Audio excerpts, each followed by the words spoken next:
What you'll need is as many Pimientos de Padrón that you'll like. This is roughly a pan's worth. About 2 cloves of garlic, which I chopped up in halves. Some olive oil, and finally, some flaky salt. First of all, take your pan and put it on a fire.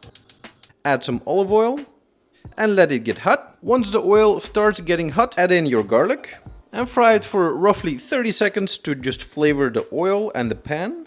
Then add your Pimientos de Padrón. Give them a good toss so the olive oil coats everything.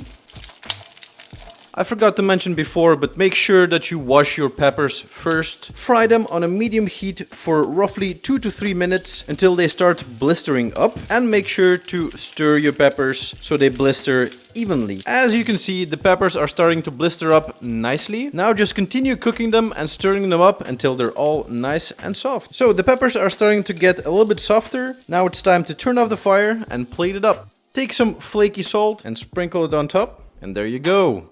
One of the most easy and delicious tapa is done.